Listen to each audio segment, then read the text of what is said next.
guys, I want to show you really quickly. I have had a couple of customers order this month's Customer Kudos special for November, and they got this particular palette and they wanted me to show them a quick and easy eye look with it.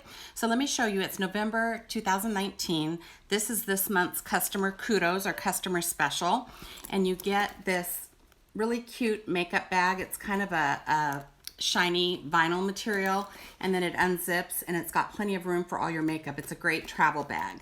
So you get this, and then you get your choice of one of our custom quad palettes, eyeshadow palettes, and you can pick the colors that go in your particular palette. So this is one that I did just with some kind of fall colors, and I'm hoping this light does have a tendency to kind of blur the colors out just a little bit, so hopefully you'll be able to see it fine when I put it on.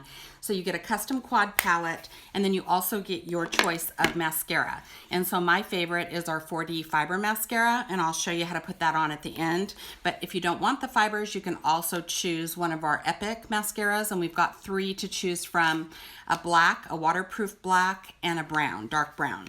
So you get all 3 of those items in this month's Customer Kudos.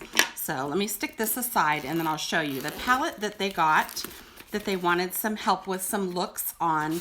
We're calling it kind of our warm cinnamon palette, and it's this one here. And so it comes with the colors. This is Timid, this is Gingerly, Fervent, and Marvelous. And the light is making them look a little bit, they're probably a bit darker than what they're showing here.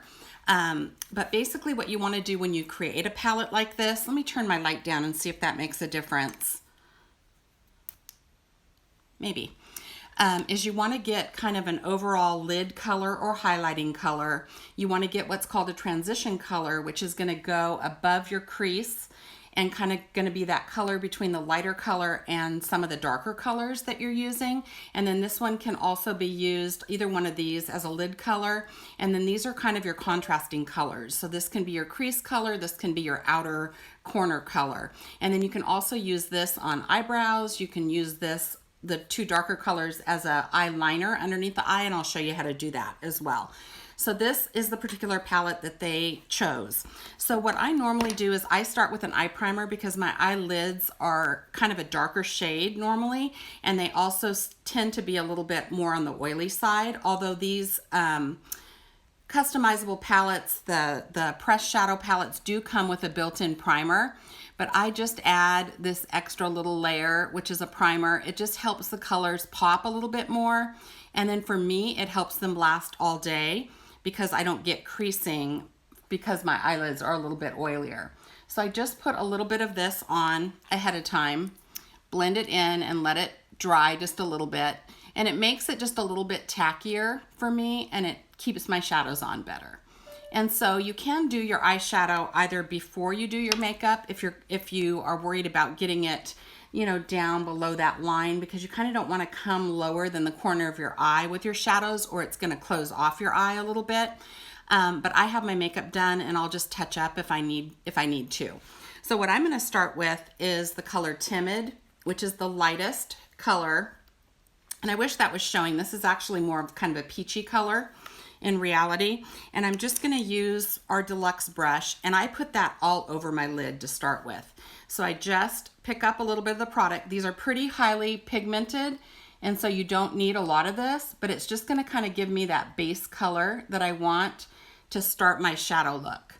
So again, that's just that color Timid. I'm going to put it all over my lid. It's going to be my highlight color underneath my brow, and then it's just going to be kind of the base color that I use on my lid. So I do the same thing on the other side. Just kind of brush it on like you would a shadow, nothing special about that. Get it up underneath the brow for your highlight color as well. Then I go to my transition color. And when I do my transition color, and Gingerly is the perfect transition color. It goes with so many different shades of shadows. It's probably one of my favorite colors to use as the transition color because it's a really nice, pretty, warm neutral. I use our fluffy crease brush because I don't want it to be a harsh look. I want it to be a really blended look. So I'm going to just kind of tap it into that product, tap off a little bit of excess, and then I start kind of in the outer edge, but I'm gonna do kind of windshield wiper motions, and I take it up above my crease to my lower brow bone because I have a little bit more of a hooded lid where that sits on top of my eyelid a little bit. And by bringing your transition color up past your crease, you're kind of faking a crease and it will open up your eye. You also don't want to do super dark colors on your lid if you have a hooded lid because it's going to close off your eye as well. And these are blendable, so just add as much. But see how then when I open my eye, I can still see that transition color a little bit. So I'm gonna do the same on the other side, and then I'll darken it if I need to. But I'm gonna use some of the Fervent, which is that burgundy color, to kind of overlap this a little bit. And really it's all about blending your shadows. With each color that you add, each layer that you add, having a good fluffy blending brush. We have two. This is our fluffy crease brush, and then we have a blending brush as well. Blending is going to be the best thing you can do to get more of a professional shadow look. You want all the colors to kind of meld into the next color. You don't want there to be any harsh lines or anything that's going to look like one color and then there's a separation between the next color. So again, this is just that second color gingerly. I focused a little bit on the outer edge, but you notice that I'm not going down past the corner, outside corner of my eye, because that will drag your eye down, and what you want is for your eye to be lifted. And I'm holding the brush back further. If you hold it here, it's a little bit more, it takes off a lot of the product, where if you hold it back, it gives you a little bit lighter hand. And it's kind of something that you just practice with to get the feel of it, but it's just kind of a windshield wiper motion back and forth. I want to get the colors to match, so I have the same pigment, shade. So I might need to add just a little bit more right here in the corner. But that's my transition color. And so once I get that on, then I'm going to start adding those darker colors. I'm going to use the darker colors also as an eyeliner. And so what I do is take a crease brush. So this is definitely much more compact, shorter bristles. And I'm gonna start with this color Fervent, and I'm just gonna do 2 little taps and then tap it off. I'm gonna start in the outer V, and I'm gonna bring that all the way across, again with those windshield wiper motions, but this is in the actual V, the actual crease of my eye. So I'm leaving some of that transition color higher, and this is actually in the crease of my eye. And then I just add, it's better to do a little and then add, but you can also take away with that blending brush if you feel like it gets too dark. So I'm kind of just concentrating on the crease, and it's almost like a 7, a backward 7, and you just go back and forth. And then at this point, see how it looks a little bit harsh right there? I would take my blending brush, hold it way far back at the edge, and just kind of little back and forth circular motions. I'm going to blend that color in kind of to that transition color, and see how that just kind of takes away any harsh lines and gives it a little bit softer look, but you can still see that burgundy color. Now at this point, you can take kind of whatever, you can take just one little tap and bring it underneath the eye as well. And that's what I use as my eyeliner. The older I get, I find that I don't want a real harsh kind of pencil line on my eye, but I'll use the shadows that I'm using in my eyeshadow look. Okay, so let me do the same on the other side. Concentrate on the outer V, and then do that into the crease area, again with just these windshield wiper motions back and forth to get it all blended in. And once I have the pigment on there, then I take my blending brush and just kind of swipe it, do a couple of little circular motions and swipe it back and forth.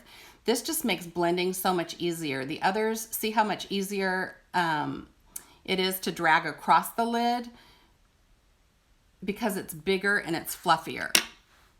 And then again, I just kind of make sure I don't get it past. So I'm going to add a little bit more to match on this side, and then I'm going to blend it again. I'm going to take a little bit underneath my lash line there, and then I'm just going to blend again. And then I'm going to add a little bit of that darker brown, the Marvelous, just concentrating. I'm not going to bring it across like I am this one. It's not going to go all the way in my crease, but I'm going to concentrate just on darkening that outer V part of my lid, basically. I feel like this side's a little bit darker. You can always swipe a little bit off. I have a clean paper towel here so you can swipe your brush off too. And then just keep blending until you get them both the same shade, basically. Then that same little cone brush that I have, I'm going to go into this really dark brown Marvelous, 2 little dots, and then I'm just going to do like a little outer V area right here. And that's just going to give me a little bit of depth to the shadow. So I'm just going to concentrate on that outer V, really small little outer corner of my lid, and then I'll take that blending brush again and just kind of blend it in little circular motions. So really the looks are all about kind of blending the colors together to where you don't notice where one stops and the other starts. And then you can take some of that darker brown underneath the eye as well. And that's your basically your eyeliner. You can also take this like an eyeliner type brush that has a slanted angled edge.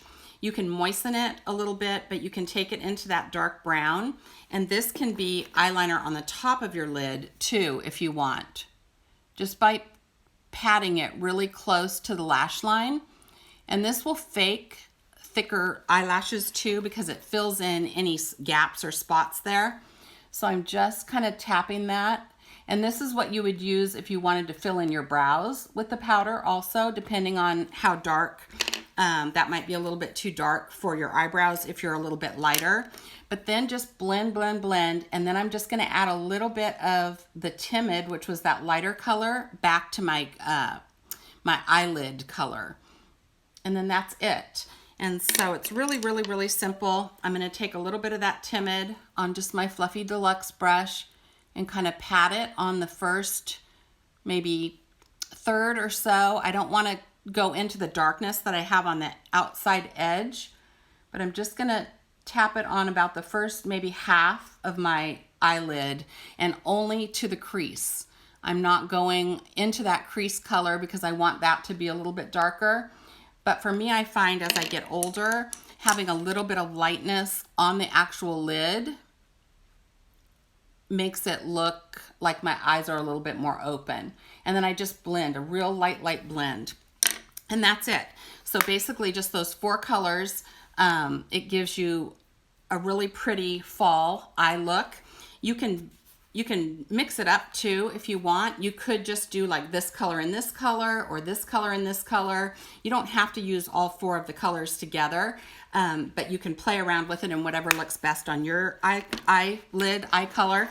And then I'm going to I use our lash primer first underneath all my mascara because it gives me, as I get older, it gives me a little bit extra volume and length to my lashes. And it's just a white, it's on a concave kind of brush, and it has conditioners and stuff in your lashes that are really good for your lashes. I forgot to bring a mirror, so I'm going to use you guys as my mirror.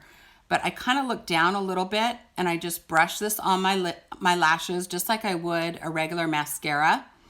And what I find with this, especially when I'm using the 4D mascara, is it gets my lashes all going in the right direction, and then it makes applying the 4D really easy. And you won't even hardly be able to see it. It's just like a white color that just, again, adds a little bit of volume and a little bit of length to your regular lashes. And then it also has lash conditioning properties to it that will help the health of your lashes as well. We also have an Esteem Lash Serum that you can use, that I use on my lashes in the evening to help also with the health and the longevity of your lashes. It keeps them from falling out as much, and so your lashes then will grow longer because they're staying, it's extending the growth cycle. Now the 4D mascara has the fibers built in, and so I don't ever pump my mascara like this because that gets air into the bottle, but instead I kind of just swirl it around, pull it out, take off the excess that's on the end, and then the brush has a flatter side and a fluffier side, and it may be hard to see that in here. So what I do is I start with the flatter side and I go all the way down at the base of my lashes and I wiggle it. And that's going to give me fullness at the base of my lash. So I'm just kind of wiggling off the product really low to my lash line, and see how it makes it look like I'm wearing a little bit of an eyeliner again on that top lash. And then I take it and I start down low and I just kind of roll it up. Roll the wand just about a half turn, and that pulls those fibers through your lashes, and they're kind of a Y-shaped fiber, and so they lock on the base of your lashes and then they fan out a little bit as you brush them through. And then you can just keep building with it as long and as much as you want. I haven't put the wand back in the bottle because in the beginning especially, you'll have plenty of product on the mascara. But basically at this point, I'm just doing it like I would a regular black mascara, even though the fibers are built in. But what I love is there's no fiber fallout with this. You don't get any clumpiness with it, as long as you just kind of start slow and work your way up. It's definitely buildable. You can apply as much or as little as you want, and then it will curl your lashes a little bit as it dries. So you can see the difference in my eyes, my lashes. And then here, I just apply it like I would a regular black mascara. You can apply a little bit of the primer on your bottom lashes if you want. I find with the 4D, I don't really need to do that. So I just apply it to the top of my lashes. And I'm applying the mascara while this is a little bit damp. And so I'll go to the next eye, do the same thing, get a little bit more product, wiggle it at the base of my lash, back and forth. And that's kind of pulling product off at the base, because I like my lashes to be fuller and have a little bit of the length as well. So again, once you get it on there, it makes it look like you have eyeliner on. Then you just kind of half twist, roll the brush going up, and that's what's going to start building the length. And you'll play around with it with your lashes to see what works best with your lashes. But I love this mascara. There is no fiber fallout for me because my lashes are so much thinner as I get older. It definitely gives me more volume, more length, and it's super easy. There's no 2 steps anymore like our old one. And then this one also curls a little bit as it dries, which is nice. And then the other Epic mascaras are amazing too. They don't have the fibers in them. So if you want just, like I find this can be my everyday mascara as well because my lashes are thinner. But our regular Epic is great too. You can use that with the lash primer as well. And it just doesn't have the fibers in it. But it's got biotin in it, which will help the health and the growth of your lashes as well. And that's it. So that is the eye look using that warm cinnamon look. If you have any questions, let me know. I want to keep it a little bit shorter so you're not here forever with it. But like I said, you can use just individual colors. You can use 2 together and not use the other 2. There's the primer built in. So if you don't have darkness around your eyes or a reason to have to use the lash primer, otherwise we do have the tube of lash primer. And then your mascara. You get your mascara as well. And so you don't really need a liner because you can use this dark as a liner. So it really is a complete eye look in this month's Customer Kudos. Okay? Hope you enjoy it. Thanks for watching. Bye.